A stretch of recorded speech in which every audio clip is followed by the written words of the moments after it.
Vamos passar ao ministério da palavra. Eu quero que você abra a sua Bíblia, por gentileza, no segundo livro de Reis, no capítulo 20. E nós vamos ler do versículo 1 até o 11. O texto sagrado diz: por esse tempo, Ezequias adoeceu de uma enfermidade mortal. O profeta Isaías, filho de Amós, foi visitá-lo e lhe disse: assim diz o Senhor, ponha em ordem a sua casa, porque você morrerá, você não vai escapar. Então Ezequias virou o rosto para a parede e orou ao Senhor, dizendo: ó Senhor, lembra-te de que andei diante de ti com fidelidade, com coração íntegro, e fiz o que era reto aos teus olhos. E Ezequias chorou amargamente. Antes que Isaías tivesse saído do pátio central, a palavra do Senhor veio a ele dizendo: volte e diga a Ezequias, príncipe do meu povo. Assim diz o Senhor, o Deus de Davi, seu pai: ouvi a sua oração e vi as suas lágrimas. Eis que eu vou curá-lo, e ao terceiro dia você subirá à casa do Senhor. Acrescentarei 15 anos à sua vida e livrarei das mãos do rei da Síria, tanto você quanto essa cidade. Defenderei essa cidade por amor de mim e por amor a Davi, meu servo. Isaías disse mais: peguem uma pasta de figos. Eles a pegaram e a puseram sobre a úlcera. E Ezequias recuperou a saúde. Ezequias perguntou a Isaías: qual será o sinal de que o Senhor me curará e de que ao terceiro dia subirei à casa do Senhor? Isaías respondeu: este é o sinal que você receberá do Senhor, para indicar que Ele cumprirá o que prometeu. Você quer que a sombra se adiante 10 graus? Ou que retroceda 10 graus? Ezequias respondeu: é fácil a sombra adiantar 10 graus, mas que não seja assim. Pelo contrário, que ela retroceda 10 graus. Então o profeta Isaías clamou ao Senhor, e ele fez retroceder 10 graus a sombra lançada pelo sol declinante no relógio de Acás. Meu Deus, nós suplicamos graça e favor do Senhor. A ação, a orientação e aquela aplicação personalizada que só o Teu Espírito, o Espírito da verdade, pode fazer. Declaramos nossa dependência no Senhor, na ação e na manifestação da Tua graça, para que, mais do que uma orientação, exortação e encorajamento, possa haver, de fato, resposta, possa haver alinhamento à Tua palavra e aos Teus princípios. Nós oramos em nome de Jesus. Amém. Amém. Bom, eu quero chamar a sua atenção especificamente, dentro de toda essa história, com todo o contexto, nós vamos avaliar, para a frase que já aparece no versículo 1. Ponha em ordem a sua casa. O tema da minha mensagem hoje é colocando a casa em ordem. Estamos falando a respeito de família e eu quero adiantar que a expressão casa aqui está relacionado às questões familiares. Obviamente, não se tratava da casa material, física, né? A Ezequias, como rei, não faltavam serventes e ajudantes para manter a ordem, a decoração do palácio. Não é disso que Deus está falando e acredito que nenhum de nós teria dúvida em relação a isso. No entanto, eu tenho visto muitas pessoas, muitos pregadores ao longo dos anos, tentar espiritualizar demais a frase ponha a sua casa em ordem. Tenho visto gente falar a respeito, né, do conceito de que isso significa estar pronto e preparado, espiritualmente falando, porque a morte se aproximava. Mas eu quero te mostrar que, na verdade, a vida de Ezequias, como alguém temente a Deus, era exemplar. Não é disso que Deus está falando. Tenho visto muita gente falar a respeito de põe a casa em ordem. Olha, um dos elementos que você precisa antes de chegar o dia da sua partida, é que não só a sua vida de fidelidade a Deus esteja em ordem, mas também a sua vida de serviço. Mas como a gente pode observar, olhando a vida de Ezequias, ele também, né, não teve muita coisa que a gente possa apresentar como deficiente nessa área de serviço. Ele foi um instrumento de avivamento para a sua geração. Eu quero que você comece já olhando comigo que essa declaração de Deus a respeito de casa está falando de família, né? É muito importante que a gente entenda isso. E eu entendo a reação de Ezequias, quando ele vira para a parede e chora ao ouvir o decreto de que sua morte era iminente. Um dia desse alguém me perguntou: pastor, qual a grande lição que o senhor acha que a pandemia nos deixou? Né? E eu falei para essa pessoa: eu creio que a maior lição que a gente pode destacar é a efemeridade, é quão passageira é a vida. A verdade é que todos nós estamos numa fila, aguardando a hora de partir. Ninguém sabe qual é a sua senha e nem o momento que será chamado. E talvez essa seja a única fila que nós seríamos gentios o suficiente para não disputar as primeiras vagas. E fica à vontade se quiser ir na minha frente, né? Mas a verdade é que é algo sobre o qual nós não temos controle. Eu imagino o Ezequias cheio de planos e de repente ele recebe a notícia. Acabou. Ele vira para a parede, ele ora e chora. Nas minhas contas, Ezequias tinha nessa ocasião 39 anos de idade. Uma conta que não é difícil a gente fazer. Porque em 2 Reis, capítulo 18, verso 2, a Bíblia diz que ele viveu 54 anos. E nós lemos que nesse dia ele recebeu 15 anos de bônus. Então você pega os 54 anos de idade que ele tinha quando morreu, subtrai os 15 anos de bônus que ele ganhou nesse dia, 39 anos. A gente ouve isso meio que de uma forma comum dos homens, e quando você está em torno dos 40, a sensação é agora que começamos a construir alguma coisa na vida. Ninguém está querendo partir aos 40. Quando ele vira para a parede e chora, é porque bateu o desespero. É alguém que está dizendo, eu não esperava que isso acontecesse agora ou dessa forma.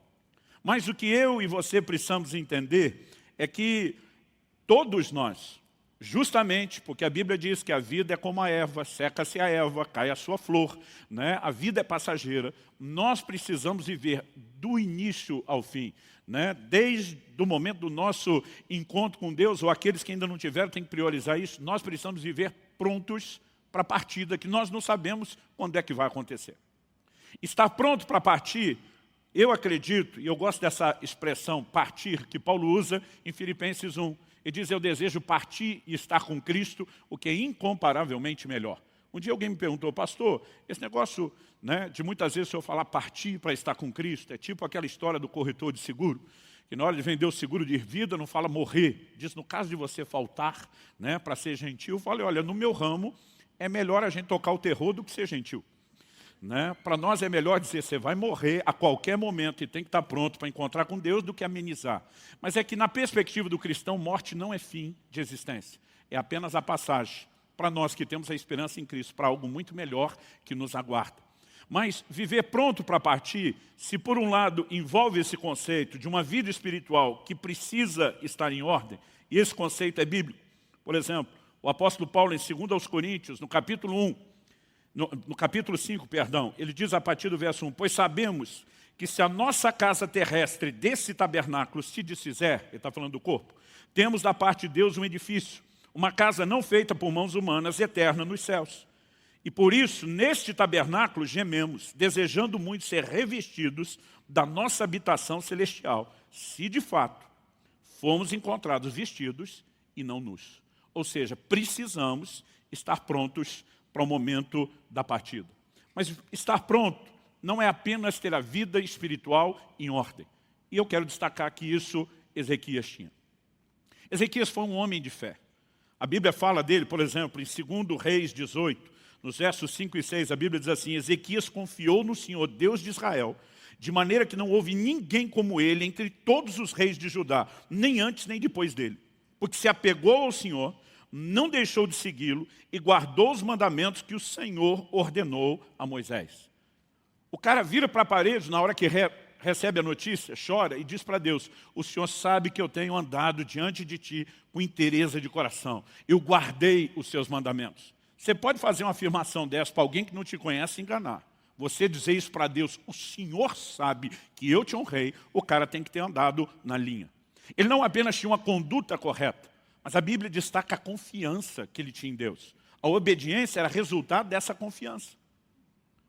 Quando Senaqueribe, rei da Síria, e a Síria por muito pouco não se tornou o que Babilônia veio a ser logo depois, o primeiro império de proporção mundial, quando ele bate no portão da casa de Ezequias, ameaçando destruir Jerusalém e conquistar o reino de Judá, e manda uma carta de ameaça. Ezequias, junto com Isaías, levam a carta e estende diante do Senhor, e o posicionamento de Ezequias para Deus é, nós somos o povo da tua aliança, a afronta não é contra nós, a afronta é contra o Senhor. Vê o que é que o Senhor vai fazer a respeito do seu problema. A Bíblia diz, naquela noite, um anjo só, fez um strike no arraial da Síria.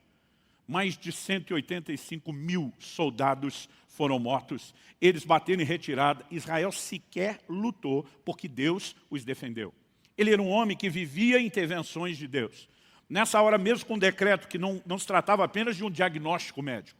Uma coisa é o médico dizer, olha, você vai morrer. Não há expectativa nenhuma pela medicina para que a gente mude o seu quadro. A outra é quando o profeta, do calibre de Isaías, né, que nenhuma palavra dele deixou de se cumprir, chega e diz, Deus disse que você vai morrer. Porque quando o médico disse, ainda pode correr a Deus para reverter. E quando Deus diz? O Ezequias diz, eu recorro a Deus mesmo. E ele pede por mais tempo de vida, ele pede por cura. E ele recebeu isso da parte de Deus. Ele era um homem de fé. Não só isso. O profeta Isaías nem foi muito longe e Deus diz, volta e muda o decreto. E ele volta e diz, o Senhor vai te curar, no terceiro dia você sobe à casa do Senhor. O abusado do Ezequias diz o seguinte, toda vez que você tem uma palavra profética, tem um sinal que acompanha. Eu quero coletar meu crédito. Qual o sinal de que essa palavra vai se cumprir? Ezequias recebe de Isaías o que eu chamo uma proposta de sinal interativo. Ele diz, se você quer que a sombra do relógio de Acas avance 10 graus, tecle 1. Se você quer que retroceda, tecle 2. Está dizendo, é você que escolhe. E o abusado de Ezequias diz, avançar é fácil. Ainda que eu vá acelerar o tempo, avançar, a sombra acontece todo dia. Ele diz, eu quero é que retroceda. Agora pensa, ele já recebeu a palavra de que vai ser curado. Mas só para ter o sinal que confirme, o abusado de Ezequias diz, eu creio que Deus pode mexer na estrutura inteira do universo, só por causa de mim. E viu o sinal acontecer. Então, nós não podemos falar mal da fé dele. O problema dele não era um problema de fé e nem um problema de conduta. Sua vida espiritual estava em ordem e foi um grande exemplo. Aliás, a Bíblia diz, não houve rei em Judá, nem antes e nem depois, que se dispôs a buscar o Senhor como ele fez. Ah, pastor, será que botar a casa em ordem, então, pode ser que tenha a ver com a questão de ministério, de trabalho? Como eu falei antes, não. Ele foi um instrumento de avivamento na sua geração. Ele atrai uma geração que havia se distanciado de Deus, apostatado, se envolvido com a idolatria, e ele promove um grande mover de arrependimento e retorno para Deus. Ministerialmente, o cara estava também em alta. Então, como eu disse antes, a frase, põe sua casa em ordem, e o conceito que eu e você precisamos ter de estar pronto para partir não é só da vida espiritual em ordem, não é só da vida ministerial. Porque, gente, toda e qualquer recompensa que teremos na eternidade, ela é decidida por aquilo que nós fazemos para Deus aqui e agora. A única coisa que nos acompanha dessa vida são as nossas obras. Ninguém vai levar nenhum bem, ninguém vai levar nenhum recurso, né? Apocalipse 14:3 diz, bem-aventurados os que agora morrem no Senhor, para que descansem das suas obras, pois as suas obras os acompanham. Mas o conceito bíblico de estar pronto para partir não se limita só a uma vida espiritual em ordem, e é o que eu procurei fazer para Deus. A grande questão que nós encontramos nesse texto é que Deus está dizendo que nenhum de nós deveria partir sem deixar nossa casa em ordem. O legado familiar que eu e você deixaremos para trás é tão importante quanto essas questões de uma vida espiritual em ordem, de uma vida ministerial em ordem, é algo que deveria nos preocupar a ponto de nortearmos a nossa existência, né, por uma atenção especial a esse assunto.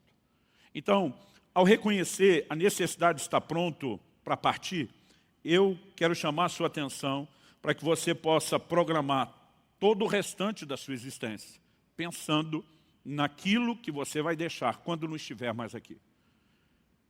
A partir do momento que nós entendemos isso, eu queria que a gente voltasse aqui para a história de Ezequias. Ezequias ouve essa sentença, esse decreto de morte. Ele não quer morrer, ele está novo, ele quer viver mais. E ele apela para a oração. E ele ora e Deus atende. E muitas vezes isso nos leva a um conceito equivocado, no mínimo incompleto de oração. Porque na cabeça de muito crente, a oração é o meio através do qual eu consigo de Deus aquilo que eu quero. Tem verdade nisso? Sim, só não tem toda a verdade. Porque se por um lado a oração também envolve eu conseguir de Deus aquilo que eu quero, em contrapartida também deveria ter, e de forma equilibrada, o entendimento de que a oração também é o meio através do qual Deus deveria conseguir de nós o que Ele quer. É o que nós aprendemos com Jesus orando no Getsemane. Ele diz, meu Pai, seja feita não a minha, mas a sua vontade. O ambiente de oração não é apenas o lugar onde pleiteamos diante de Deus o que queremos, mas também procuramos entender e entregar a Deus aquilo que Ele quer. Agora, Ezequias pediu a Deus o que ele queria, viver mais. Deus ouviu, atendeu, o curou e lhe deu mais 15 anos de bônus. Mas a pergunta é, Ezequias entregou a Deus o que Deus lhe pediu? E a verdade é que não. Antes de mudar o decreto, dizendo que você vai ser curado, tem mais 15 anos, Deus já está dizendo, presta atenção à sua casa. Coloca sua casa em ordem. A partir do momento que ele foi curado e conseguiu de Deus o que queria, ele não deu a Deus o que Deus pediu. Ele não colocou sua casa em ordem. Segundo Crônicas, capítulo 32, nos diz no verso 25, que Ezequias adoeceu de uma enfermidade mortal, foi curado. Mas o texto termina dizendo assim: Ezequias, no entanto, não correspondeu ao benefício que o Senhor lhe fez. Ele não atendeu nem o comando de Deus e nem correspondeu ao benefício que Deus havia feito, porque ele não coloca sua casa em ordem. O resultado é trágico. Porque se a geração de Ezequias foi uma geração que viveu um intenso avivamento para Deus, a geração seguinte, liderada por Manassés, filho e sucessor de Ezequias, é a geração que conseguiu o maior nível, o maior índice de apostasia que a nação de Israel jamais havia alcançado. A coisa se torna tão séria na próxima geração que em Jeremias, no capítulo 15, no versículo 4, nós vemos Deus responsabilizando o juízo de uma geração inteira, e Deus responsabiliza uma única pessoa, um dos raros casos na Bíblia, onde você vai ver o destino de uma geração sendo relacionado a decisões de uma pessoa. Jeremias 15, 4. Jeremias, que profetizou mais juízo do que qualquer outra coisa, porque aquela geração não se arrependia dos seus pecados. Ele fala da parte de Deus: farei deles um objeto de espanto para todos os reinos da terra, por causa de tudo que Manassés, filho de Ezequias, rei de Judá, fez em Jerusalém. Daqui a pouco nós vamos dar uma olhadinha no Manassés, mas eu posso te garantir e adiantar que ele foi o mais endemoniado de todos os reis que já se assentaram no trono da linhagem de Davi. A geração que mais se distanciou de Deus e que mais afrontou o Senhor foi a geração de Manassés. Agora, sabe o que é pior? A Bíblia diz, como vamos ler daqui a pouco, que Manassés começou a reinar aos 12 anos de idade. Por que ele começou a reinar e sentou-se ao trono aos 12? Porque foi quando seu pai faleceu. E se ele tinha 12 anos de idade quando seu pai faleceu, e seu pai ganhou de Deus na ocasião em que foi curado 15 anos de bônus, quando é que Manassés foi gerado? Durante os 15 anos de bônus. Ou seja, se não fosse para colocar a casa em ordem, era melhor nem ter vivido aqueles 15 anos. Era melhor ter partido mais cedo do que deixar o estrago que ele deixou para trás. E eu e você precisamos nos questionar o que é mais importante.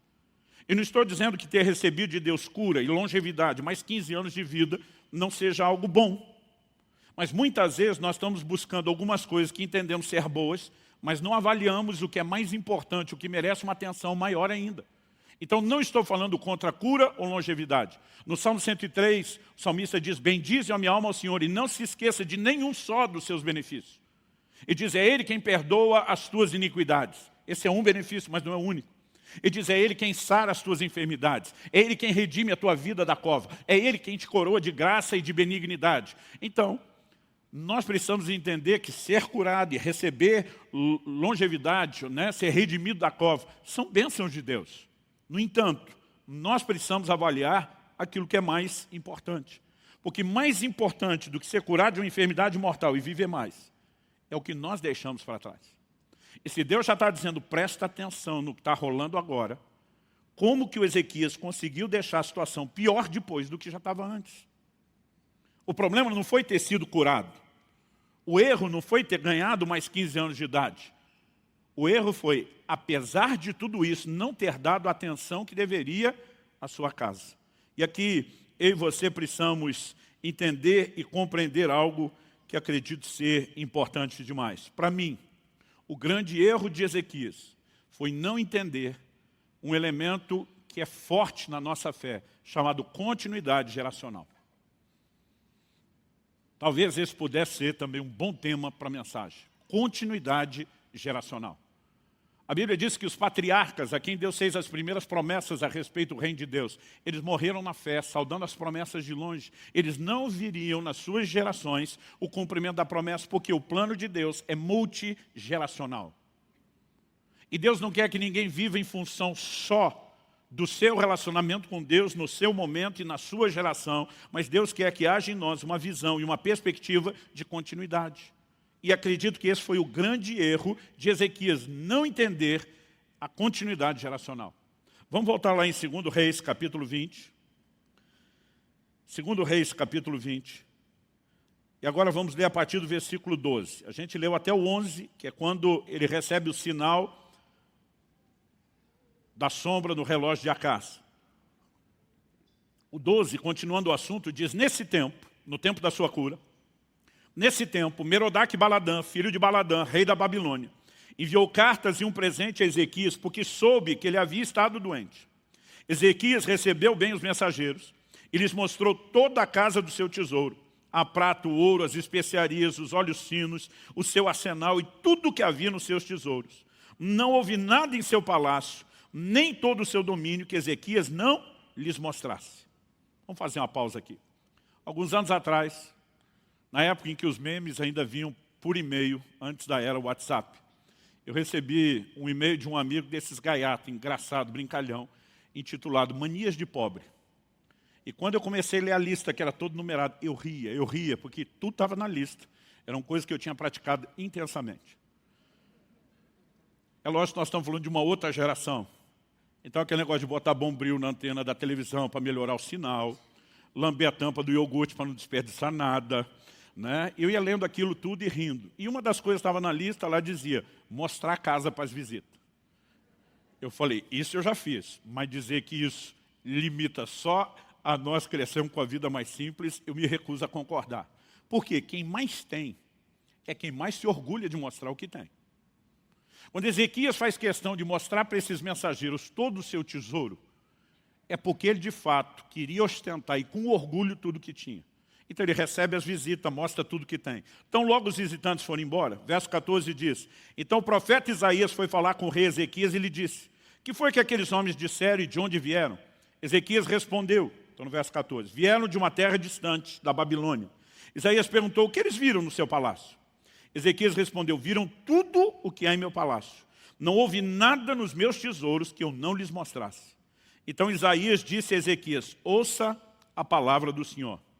Eis que virão dias em que tudo o que houver no seu palácio, isso é, tudo que os seus pais ajuntaram até o dia de hoje, será levado para a Babilônia, não ficará coisa alguma, diz o Senhor. Pensa se você queria receber uma palavra profética dessa. Tudo, não só o que você juntou, material e financeiramente ao longo da sua vida, mas tudo que seus pais juntaram, toda a herança que veio. E aqui ele está falando todo o tesouro do reino, desde as conquistas de Davi, de quem Ezequias era descendente. Ele diz, vai tudo para a Babilônia, para o lugar desses mensageiros que viram tudo que você tem. Não vai sobrar nada, não vai ficar coisa alguma. Eu não queria receber uma palavra profética dessa, mesmo não tendo os tesouros dele. No verso 18 a coisa piora. Ele diz, dos seus próprios filhos, alguns dos seus próprios filhos, gerados por você, serão levados para que sejam eunucos no palácio do rei da Babilônia. Se a primeira notícia de perda material é ruim, a segunda é pior ainda. Por que é pior ainda? Porque a linhagem dele não apenas seria levada em cativeiro, não apenas seriam feitos escravos vivendo no exílio, mas ele claramente está dizendo que seriam feitos eunucos no palácio do rei da Babilônia. Isso era um senso comum em todos os lugares, né, dos povos do mundo antigo, que um eunuco, quando feito eunuco, era castrado. Ele serviria no palácio sem ser uma ameaça ao harém do rei, basicamente. Isso significava que os filhos não só viveriam longe, distante, em condição de escravidão, mas que a continuidade geracional seria comprometida. Então, se a primeira notícia é ruim, a segunda, pior ainda. Mas olha a reação de Ezequias no verso 19. Então Ezequias disse a Isaías, boa é a palavra do Senhor que você falou. Pelo amor de Deus, gente. Como alguém pode ouvir essas duas notícias terríveis e dizer boa palavra? Eu não consigo imaginar nenhuma criatura recebendo uma palavra profética dessa. Glória a Deus, aleluia, que bênção. Sonho de consumo. Agora, por que o camarada disse que a palavra é boa? O verso 19 explica. Pois ele pensava assim, enquanto eu viver, haverá paz e segurança. Ué, Deus está dizendo que o negócio vai acontecer com os filhos. Ele ainda nem gerou o primeiro filho, que é o sucessor, que é Manassés. Ele diz, até esse negócio acontecer, eu já estou no fim dos meus 15 anos de bônus. Então, a conclusão que esse homem chega revela um egoísmo absurdo. É como se, em outras palavras, ele estivesse dizendo, o importante é que quem vai se dar mal, ou quem vai se lascar, com o perdão da palavra, não sou eu. Então, ele é indiferente ao estrago que acontecerá na próxima geração, porque o importante é que ele estivesse bem na história. Aqui nós estamos falando de um homem de fé, um homem de caráter e de princípios, um homem de realizações no reino de Deus, mas que estava, com o perdão da palavra, se lixando para a próxima geração. E acredite, em 30 anos de ministério, eu tenho conhecido muitos homens de fé, homens de avivamento, e que não estão levando a sério a continuidade geracional, né? Não estão cuidando sequer da sua casa. E Deus está dizendo que está pronto para partir. Não é apenas você ter a sua fé com Deus em ordem ou o seu trabalho. Nós precisamos ter olhos para a próxima geração. Quem está entendendo, diga amém.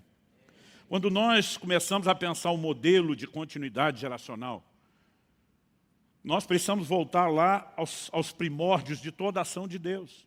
Por exemplo, quando Deus faz uma aliança com Abraão e diz, em ti serão benditas todas as famílias da terra. Paulo, escrevendo aos Gálatas, diz que Deus pré-anunciou o evangelho que seria pregado aos gentios a Abraão. Deus está dizendo, eu não quero abençoar só você, eu quero fazer algo em você e na sua linhagem para que isso transborde para a terra inteira. Mas se você olhar Gênesis capítulo 18, verso 19, se puder me acompanhe, Gênesis capítulo 18, versículo 19. Olha o que Deus fala sobre Abraão. Deus diz assim, porque eu o escolhi para que ordene aos seus filhos e à sua casa depois dele, a fim de que guardem o caminho do Senhor, pratiquem a justiça e o juízo, para que o Senhor faça vir sobre Abraão o que lhe prometeu. Deus está dizendo, eu fiz uma promessa, de que em ti serão benditas todas as famílias da terra. Mas Abraão, vamos deixar claro uma coisa? Eu escolhi você para que você ordene sua casa, seus filhos depois de você, que guardem o caminho do Senhor, que pratiquem a justiça e o juízo, porque essa é a única forma de que aquilo que eu prometi sobre você se cumpra e se torne realidade. Se você não estiver focado na preparação das próximas gerações, não adianta ter uma promessa. Cada geração precisa entender que o grande propósito de Deus para ela não é apenas o que ela vai experimentar em Deus nos seus dias, mas é o que ela está construindo para as próximas gerações. Eu estava conversando esses dias com um outro pastor amigo, e ele falou de uma frase que ele ouviu ou leu recentemente que o deixou em choque. Ele diz, nós estamos a uma geração da apostasia e da extinção da nossa fé. A uma geração. A responsabilidade de cada geração não é só manter a chama acesa, a semelhança de uma corrida de bastão. Nós precisamos comunicar isso. É por isso que você vai ver o tempo todo ênfases na Bíblia. O que vimos e ouvimos de nossos pais. Uma geração anunciará a outra geração. E o tempo todo nós vemos que essa é a grande responsabilidade. Quando falamos a respeito de uma vida familiar correta, isso é muito maior do que apenas manter uma boa qualidade de vida emocional dentro de casa. É cultivar a presença de Deus, é manter acesa a chama da fé, é transmitir a aliança que nós temos com Deus. Aliás, esse era o grande propósito do rito da circuncisão. Eu não sei como você lê a Bíblia.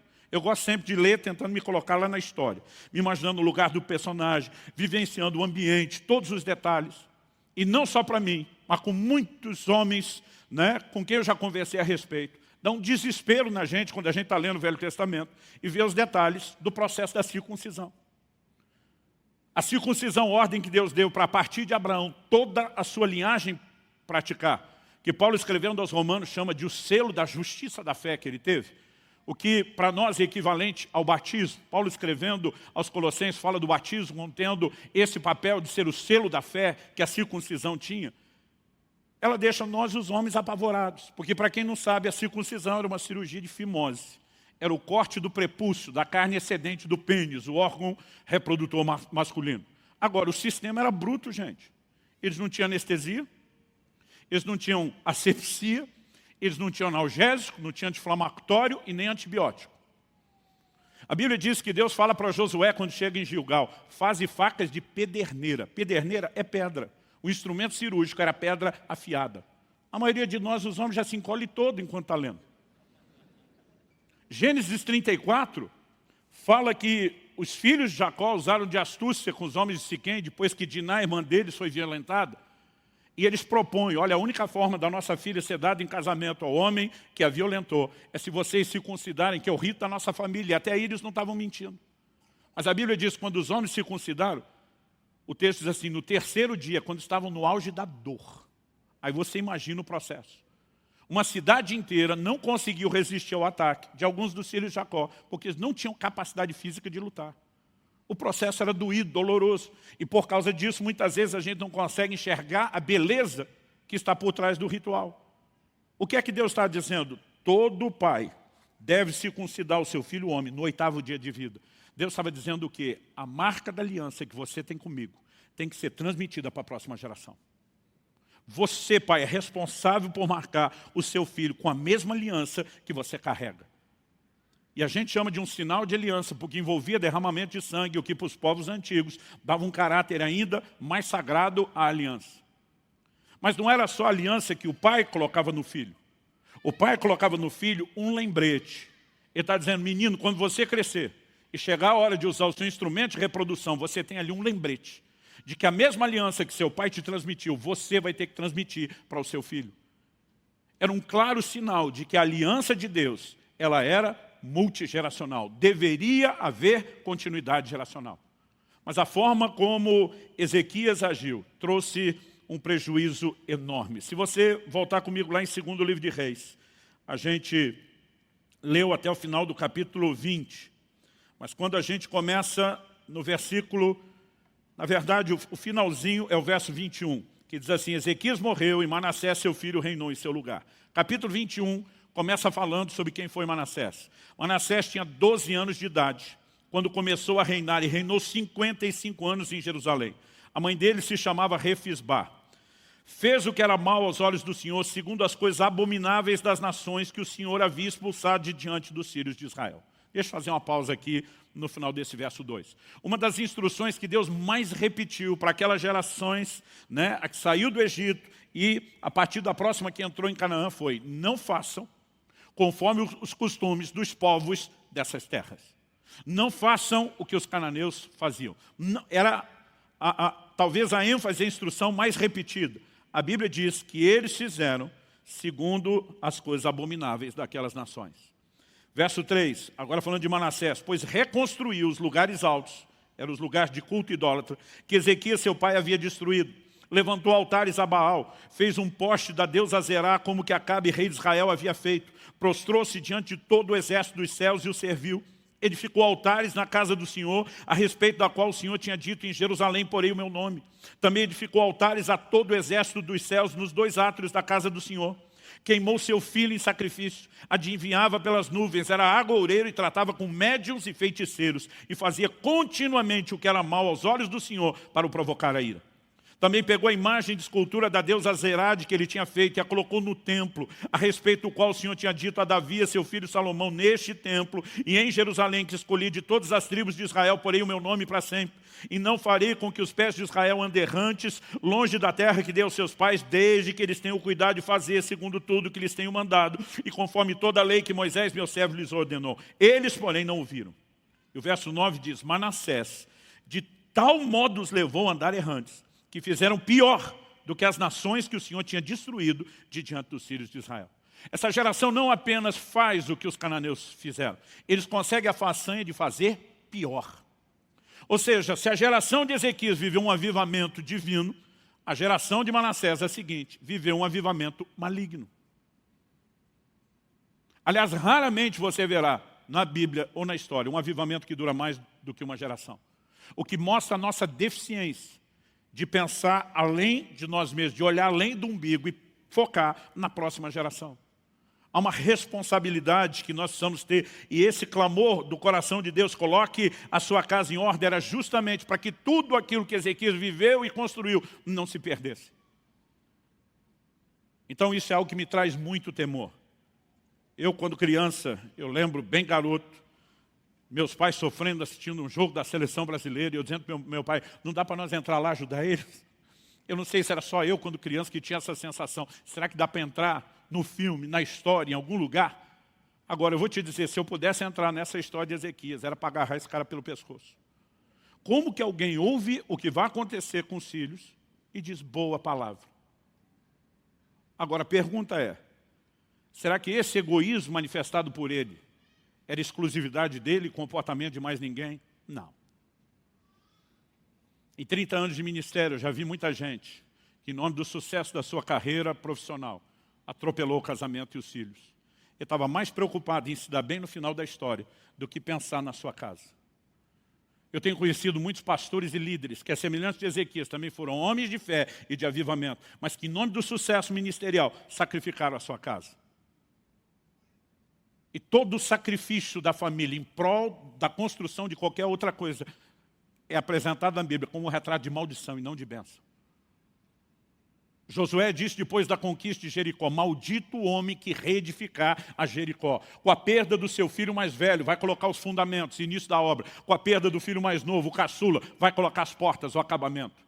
Você vai ler depois em 1 Reis 16:34, em seus dias, Iel, o betelita, reconstruiu Jericó. A Bíblia diz, com a perda do seu filho mais velho, colocou os fundamentos. Com a perda do caçula, colocou as portas. Nada que você construa na vida, à custa do sacrifício da família, do casamento ou dos filhos, é retrato de bênção, é maldição. E nós precisamos carregar esse temor. Eu não quero, de modo algum, terminar a minha história, a minha jornada, a minha caminhada com Deus, dizendo que fiz algo bom para o reino de Deus, mas não investir na continuidade geracional. Aliás, se existe algo que mexe comigo, desde a minha adolescência, por conta de coisas que eu li, de advertências que eu recebi, foi sempre o desejo de terminar bem. Gente, algumas estatísticas dizem, estou falando agora de ministros do Evangelho. A estatística foi levantada nos Estados Unidos, mas não é muito diferente no resto do mundo. Tem variações para mais e para menos, dependendo dos lugares. Cerca de 80% dos ministros não terminam bem suas carreiras. Não estou dizendo que terminaram desviado, mas arranhado em algum lugar, né, a sua história de integridade, em alguma área. Houve uma época em que minha briga era ser parte dos 20%. Hoje tem sido mudar essa estatística dos 80%. E um camarada que sempre me inspirou quando eu pensava nesse modelo de integridade foi o profeta Samuel. Em 1 Samuel, no capítulo 12, a Bíblia nos mostra a maneira como ele termina a sua carreira. Ele se coloca diante do povo. Não estamos falando de um político prestando conta de 4 anos de mandato. Ele diz, minha vida tem estado diante de vocês desde a minha juventude até a minha velhice, uma vida inteira. Ele diz, eu quero que qualquer um de vocês se levante para dizer quando foi que eu fui injusto contra alguém aqui. Ele foi juiz, o último dos juízes de Israel. Julgou a nação durante uma vida inteira. O povo responde, você nunca foi injusto com nenhum de nós. Ele diz, no versículo 3, eis-me aqui, testemunhe contra mim, diante do Senhor e diante do seu ungido, de quem tomei o boi, de quem tomei o jumento, a quem enganei, a quem oprimi, das mãos de quem aceitei suborno para encobrir com ele os meus olhos. Falem e eu restituirei. Verso 4 diz, então responderam, você não nos defraudou, nem nos oprimiu, nem tomou coisa alguma das mãos de ninguém. Ele não contente, ainda diz, o Senhor é testemunha contra vocês e também o seu ungido é testemunha hoje de que vocês não encontraram nada nas minhas mãos. O povo confirmou, Deus é testemunha. Tipo, ninguém aqui está de brincadeira. Eu dizia, Deus, eu quero terminar que nem Samuel. Eu preciso terminar bem como Samuel. Mas quando Deus começou a falar comigo a respeito dessa questão de continuidade geracional, eu vi algo sobre Samuel que me fez mudar minha oração. E eu quero que você me acompanhe no capítulo 8, onde nós vamos terminar. Capítulo 8, verso 1 diz, quando Samuel ficou velho, constituiu seus filhos por juízes sobre Israel. O primogênito se chamava Joel e o segundo se chamava Abias. Eles foram juízes em Berseba. Porém, os filhos de Samuel não andaram pelos caminhos dele. Ao contrário, inclinaram-se à avareza, aceitaram suborno e perverteram o direito. Verso 4 diz, então todos os anciãos de Israel se congregaram e foram falar com Samuel em Ramá. Quando você olha para os tempos antigos, os anciãos sentavam às portas da cidade, os que julgavam, os que tinham autoridade. Todos os anciãos de Israel, da nação. Em alguns lugares hoje chamaríamos isso de uma Assembleia Geral Extraordinária, para resolver um problema sério. Eles vão até Samuel e disseram, verso 5, veja, você está ficando velho. Na tradução da Bíblia, na linguagem de hoje, do pastor Luciano Subirá, versão mineira, diz que eles falam assim, você está mais para lá do que para cá. Você está ficando velho e os seus filhos não andam pelos seus caminhos. Por isso, queremos agora que você nos constitua um rei para que nos governe, como acontece em todas as nações. Mas Samuel não gostou dessa palavra quando disseram, dê-nos um rei para que nos governe. Então Samuel orou ao Senhor, e o Senhor disse a Samuel, atenda a voz do povo em tudo que lhe pede, porque não foi a você que rejeitaram, mas a mim, para que eu não reine sobre eles. Durante muito tempo, eu não pensava dessa forma, mas o que eu imaginava, na maneira que eu vou explicar hoje, né, porque na época eu não percebia que era isso, é que Samuel e Deus estão numa disputa de mimimi, quem é o mais rejeitado.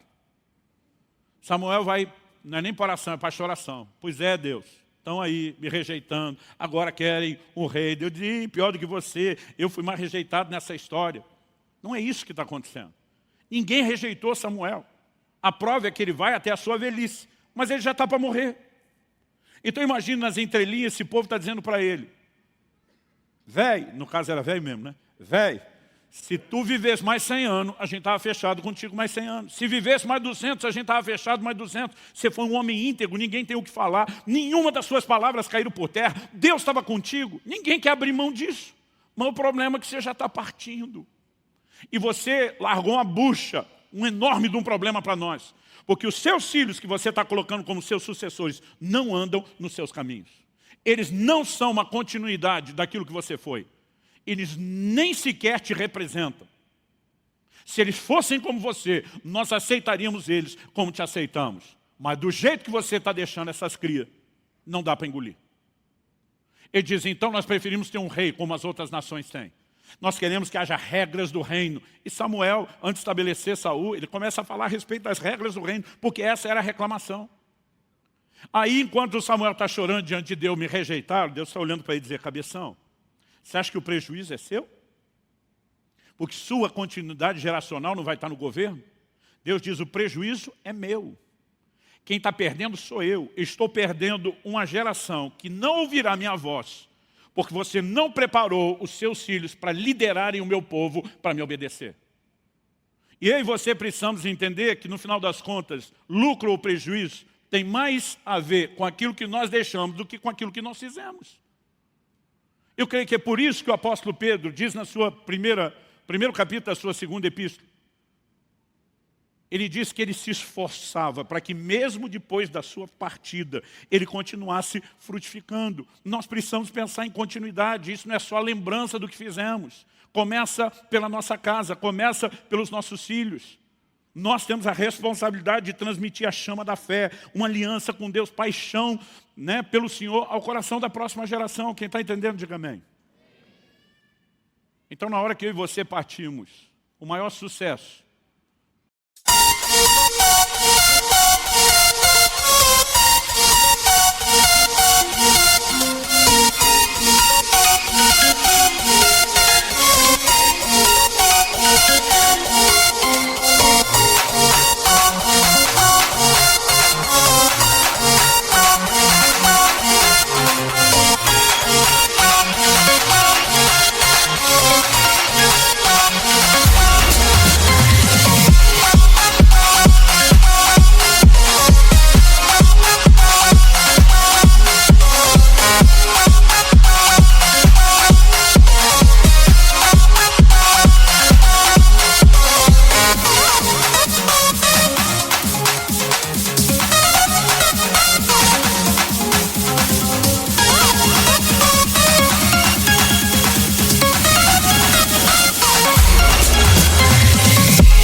diz respeito ao que eu e você construímos, mas aquilo que nós deixamos, principalmente não só em termos da nossa fé, mas da continuidade da nossa fé nos nossos familiares.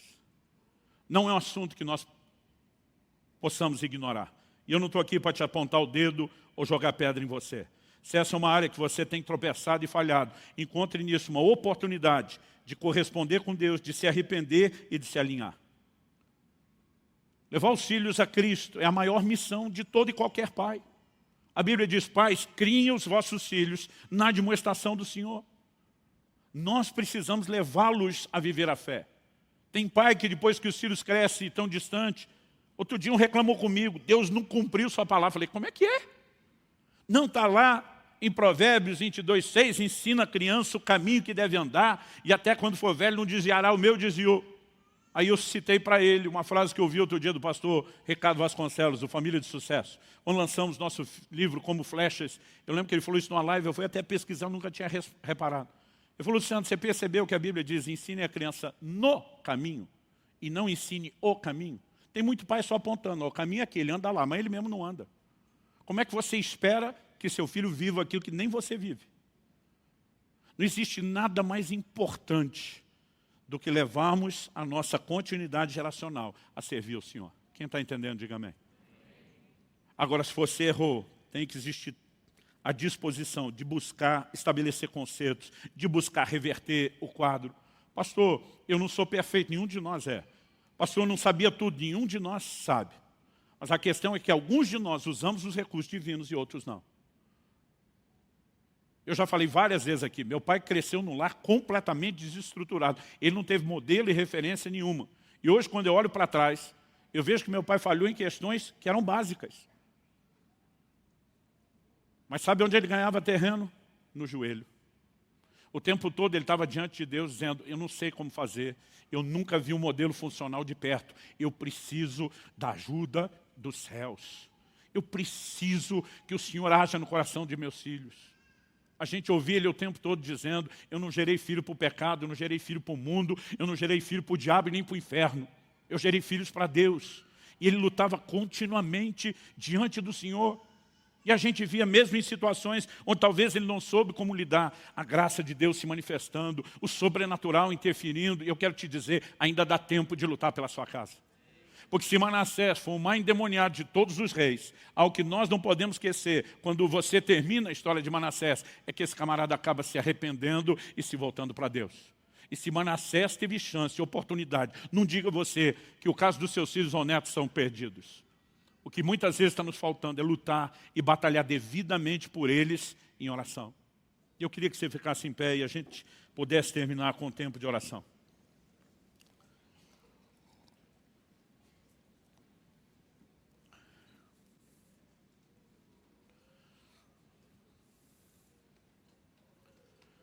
Bom, nesse culto especificamente, eu estou com a alegria de ter meu filho aqui. Eu queria que ele viesse dar uma palavrinha e nós vamos orar. Quando minha neta nasceu, eu olhei para ele e falei, eu fiz a minha parte de deixar você no caminho e botar o bastão na sua mão. Agora é sua responsabilidade transmitir o bastão da fé para a próxima geração. Falei, eu vou estar lá como intercessor, talvez com a consciência e a maturidade de hoje, orando mais pelos netos até do que orava pelos filhos. Mas eu falei, a responsabilidade é sua. Não deixe a peteca cair. Né? Porque não basta apenas que você procure focar algo nos filhos. Nós precisamos preparar cada geração a investir na próxima e a investir na próxima, para que até que nosso Senhor volte, o reino de Deus avance cada vez mais. Amém? Amém. Bom, de tudo o que os meus pais fizeram como pais, o que eu mais tenho gratidão foi eles terem nos ensinado sobre o caminho, no caminho que devemos andar. Eu acredito e eu sinto de compartilhar isso, que o que fez isso para mim, eu sei que para minha irmã também, não foi só eles terem nos ensinado que nós devíamos ler a Bíblia. Porque eles terem nos ensinado que nós devíamos, nos ajudou com aquilo naquela época. Mas para nós ver como eles liam a Bíblia.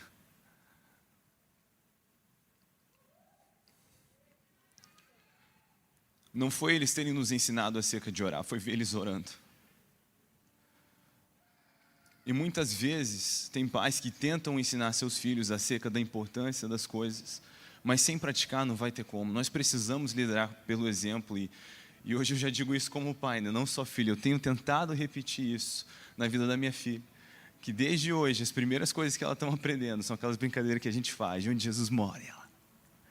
E antes de orar, ela juntando as mãozinhas, e a gente já tem expondo ela a esse ambiente. Se nós conseguimos expor os nossos filhos a essa paixão, eles vão conhecer a verdade. Sabe por que a verdade liberta? Conhecer a verdade liberta? Porque não tem verdade mais bela. Então, em casa, nós líamos a Bíblia, orávamos desde criança, muitas vezes até com a ajudinha de uma regra.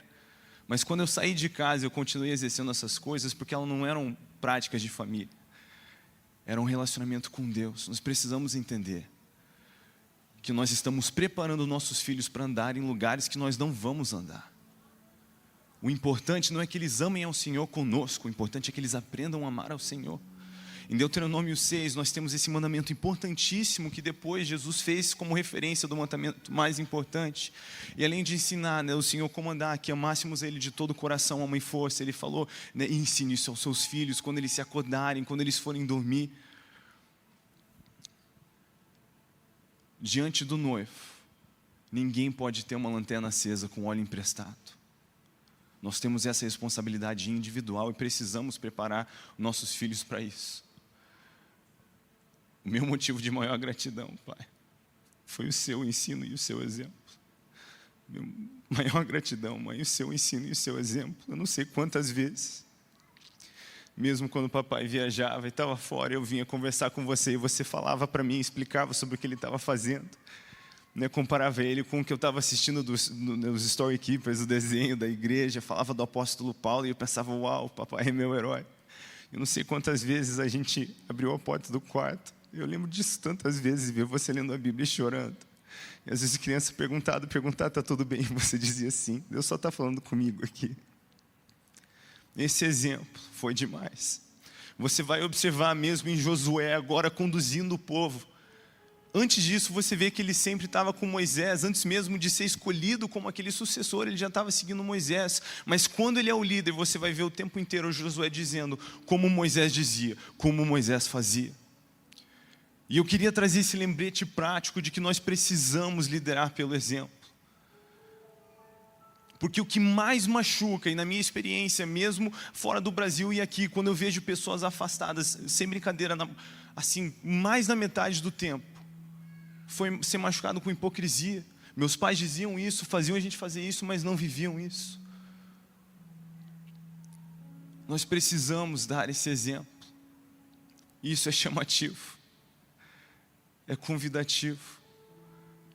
E foi o que eu acredito que mais, desde criança, chamou a minha atenção para querer seguir ao Senhor. E nós precisamos lembrar de outra coisa. É importante que a gente exponha os nossos filhos às lutas. Muitas vezes a gente quer poupar eles das dores, mas a gente precisa expor ele às lutas.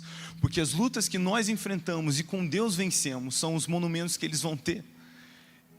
Várias vezes os meus pais sentavam conosco e diziam, olha, nós estamos passando por isso, temos esse desafio, mas nós vamos ver o Senhor agir. E a gente orava como família, adivinha só, nós vimos o Senhor agir. E isso foi encorajando, alimentando a minha fé. Nós precisamos ter discernimento de entender esses momentos. Eu lembro de uma vez que minha irmã machucou o dedo, eu, acostumado com aquele ambiente que nós fazíamos, eu orei por ela, o dedo dela foi curado. E várias vezes, quando aparecia um desafio, os meus pais me lembravam, você não lembra de quando você orou pela sua irmã e o dedo dela foi curado?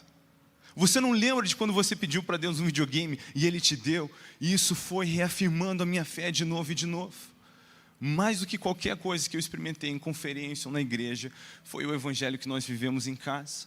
Não por ser a família do pastor, mas por ser uma família que segue a Jesus. E voltando nessa questão da coerência, do exemplo e da autoridade, porque você presta atenção, as multidões, elas surtavam com o ensino de Jesus, porque ele falava como alguém que tinha autoridade, sem hipocrisia, não era como os escribas, como os fariseus, alguns dos escribas. Ele ensinava com autoridade, porque ele vivia tudo o que ele estava falando. Ele só falava o que ele viu o pai falar. Ele só fazia o que ele viu o pai fazer. Meu pai muitas vezes sentou comigo e falou, filho, você não pode fazer isso, porque a Bíblia diz isso. Mas essa não foi a única experiência que eu tive. Eu me lembro de diversas vezes que meu pai se sentou comigo e falou, filho, eu preciso te pedir perdão, porque eu fiz isso. E a Bíblia diz que eu não devo fazer isso dessa maneira. E se nós vivemos assim, e amamos ao Senhor de todo o coração, e expomos os nossos filhos a isso, isso vai ser contagiante. Nós precisamos preparar eles para andar em lugares que nós não vamos andar. A gente precisa ensinar eles não a amar ao Senhor conosco, mas ensiná-los a amar ao Senhor, para que um dia, quando eles estejam, né, distantes, longe de nossas casas, eles continuem fazendo isso. Por que tanta gente desvia com 18 anos ao sair de casa? Porque estava queimando com óleo emprestado. E é isso que nós precisamos transmitir aos nossos filhos. Para que, né, trabalhando com todo amor e intensidade, se não testemunharmos com os nossos próprios olhos o retorno do Rei, vamos preparar os nossos filhos para testemunhar esse retorno. Se não ver esse retorno, para preparar os seus filhos para ver a volta do Senhor Jesus, até que Ele venha. Precisamos amá-lo de todo o coração, ensinar os nossos filhos a fazer o mesmo. Com toda energia, toda intensidade, até a última flecha. Porque não tem outro motivo para estarmos aqui senão esse. Essa tem que ser a prioridade de nossas vidas. E eu quero lembrar isso para você hoje, pai, como filho. Eu estou dizendo aqui, diante dos meus pais, a coisa mais importante que eles me deram foi um ensino acerca do Senhor e o exemplo. Não teve viagem, não teve presente, não teve aniversário, não teve brinca, não teve nada mais importante do que isso. E é exatamente isso que é a minha oração, que eu quero dar isso para os meus filhos. Hoje eu só tenho a primeira, a minha filha, mas todos os dias a minha oração é: Senhor, me ajuda a educá-la, a criá-la além da minha capacidade. Eu preciso da sua mão, do seu auxílio. Porque eu não estou só, meus filhos são flechas, eu estou preparando eles, eu já digo eles plural, pensando nos que a gente vai ter, né? Tem a primeira. Mas essa é a minha visão, de preparar os meus filhos para o reino. Eles são guerreiros, eles vão ser enviados. E eu sei que eles vão caminhar em dias mais difíceis do que os meus dias. Né? Moisés preparou um Josué para andar em lugares que ele não ia andar. Nós precisamos entender isso. E com o auxílio de Deus, preparar os nossos filhos para amar e servir ao Senhor, em mesmo lugares que nós não vamos caminhar. Você recebe essa palavra?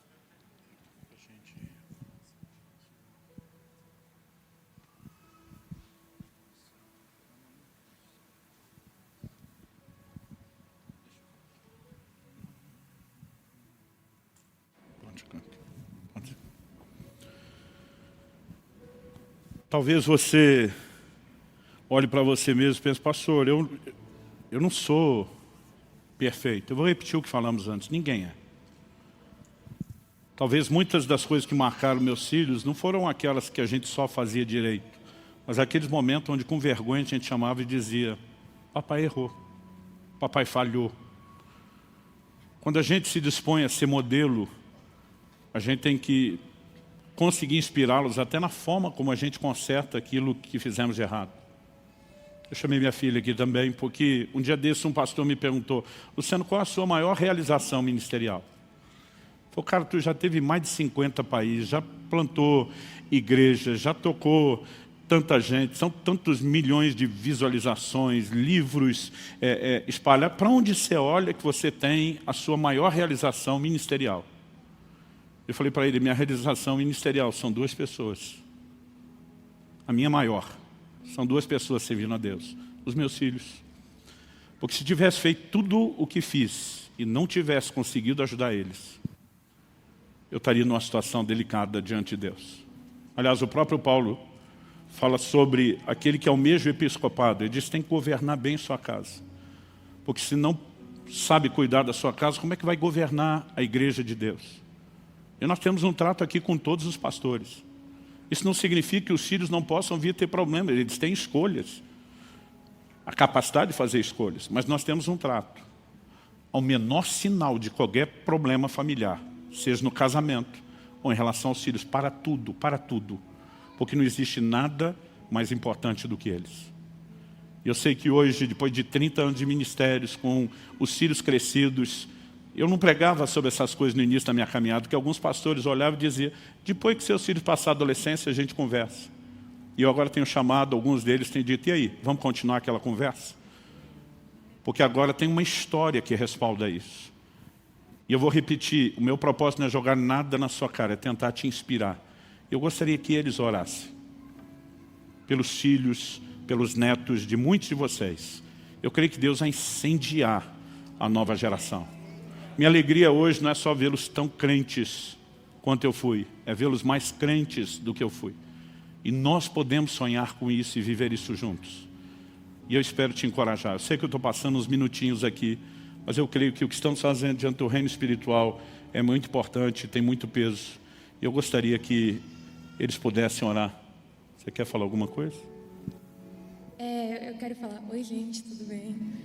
Muitas vezes as minhas amigas no colégio perguntavam, quando elas escutavam as experiências que a gente vive como família, e muitas vezes elas vinham para mim e falavam, Lissa, mas a personalidade de vocês não choca? Vocês não têm conflito? Gente, vocês não têm noção, não só a gente tem conflito, não só a gente tem que resolver, tem que aprender a lidar, não ter um coração que se ofende facilmente, aprender a comunicar bem, mas a gente também vive de uma maneira que é para ajudar os outros, servir os outros. Então a gente cresceu vendo famílias que precisavam de restauração e de restauração. Então por que a gente acredita tanto na família? Mesmo vendo que muitas vezes existem coisas desafiadoras, é porque a gente sabe que na nossa fraqueza a força do Senhor é glorificada. Então nesses momentos em que a gente mais não sabia o que fazer, eram os momentos que a gente falava, uau, se não for Deus a explicação, não tem outra. Quando a gente via desafios muito grandes, eram realmente um palco para a manifestação e para a glória de Deus. Então eu quero te dizer, por maior que pareça o desafio que você está enfrentando, maior será o seu testemunho. Talvez você fale, se você não tem noção das sementes que foram plantadas, de quanta coisa vai ter que ser arrancado, e talvez eu realmente não conheça e não saiba, mas eu sei que Deus conhece profundamente e que é tempo de plantar novas sementes que vão gerar muito fruto para a glória de Deus. A palavra fala que sem Jesus nós não podemos fazer nada, nem na nossa família, nem em qualquer outra área da nossa vida. Então eu acredito que manter esse coração de falar, Deus, nos ensina a ser família, nos ensina a manifestar o seu caráter, apesar da nossa personalidade, da nossa opinião, da forma que a gente acha que é melhor fazer, que a gente possa morrer para nós mesmos nesse sentido e falar, Deus, o que você acha sobre isso? Qual é a forma que você entende, que você nos fala na palavra que é a forma de fazer e lidar com isso? Amém?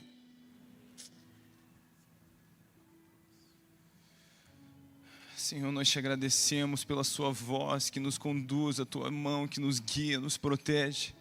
Pai, nessa manhã nós te pedimos que o Senhor nos ajude, o Senhor nos dê força como pais, a transmitir a verdade do teu evangelho aos nossos filhos, que eles possam viver te amando em primeiro lugar e amando o seu próximo, a obedecer os seus mandamentos, a sua grande comissão. Senhor, nos dá graça nessa manhã para todos aqueles que têm sentido que eles não têm o que é suficiente para transmitir aos seus filhos. Pai, eu peço que o Senhor derrame da sua graça, o teu Espírito, como a tua palavra nos diz, é aqueles que nos traz o que dizer, mesmo diante de reis. Nós pedimos a mesma sabedoria para educar e criar os nossos filhos, que mesmo quando a gente não sabe como fazer, a sua mão e a sua graça estejam sobre nós e nos ajude a fazer isso da melhor maneira e da maneira mais eficaz, mesmo quando nós não conseguimos ver os dias, os lugares que eles irão caminhar, o Senhor já sabe exatamente pelo que eles vão passar. Nos ajuda a discipular os nossos filhos profeticamente, preparando eles para que a sua igreja vai vivenciar.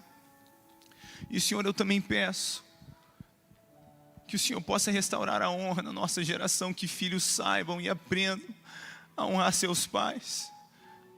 Nós sabemos que isso vem de ti, que isso te agrada.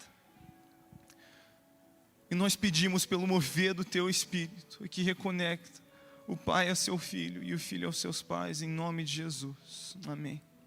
Amém, Senhor, eu peço que os olhos do nosso coração sejam abertos para a revelação de quem Cristo é. Senhor, que nada nos cative mais do que a sua beleza e o seu caráter. Eu peço realmente por um batismo de amor nesse dia, por paixão por Jesus, Senhor, que nós possamos enxergar tantas riquezas, que o Senhor nos chamou, que isso seja natural e que os outros possam enxergar isso na nossa vida. Meu Pai, eu oro pela representação aqui de cada filho, que nós possamos, à semelhança de Jesus, encontrar alegria na submissão, alegria na obediência. Senhor, eu peço que a Tua palavra seja manifesta em nós quando fala que o Senhor transformaria o coração de pedra num coração de carne, que a gente possa ver uma geração quebrantada, que entende que existem líderes que vão enxergar além da nossa visão, que vão além do que nós já sabemos e que a gente possa ter alegria na submissão. Nós oramos pela Tua promessa de que o coração dos pais e dos filhos seriam restaurados, em nome de Jesus, nesse dia e para a glória de Deus. Amém. Pai, nós oramos por milagres em cada casa. Se até Manassés encontrou lugar de arrependimento, nós queremos que não há nada que não possa ser mudado ou revertido na história dessas famílias. Mas não suplicamos apenas que o Senhor faça isso sozinho. Oramos por um despertamento que levem pais e avós a cooperarem contigo e a interagirem intensamente com o Senhor, em jejum, em oração, em guerra espiritual, para que o destino da próxima geração seja profundamente afetado. O Senhor falou ao nosso coração que seriam dias não apenas de ensino sobre família, mas onde ventos de restauração soprariam sobre essa casa. E eu oro por cada um dos meus irmãos e irmãs nesse lugar, por aqueles que nos acompanham pela transmissão. Eu oro pelo toque de vida do Espírito Santo. Em nome de Jesus. Em nome de Jesus. E para a glória de Deus. Se você crê e concorda, diga amém. Se você recebe essa palavra, diga eu recebo, em nome de Jesus. Glória a Deus. Glória a Deus.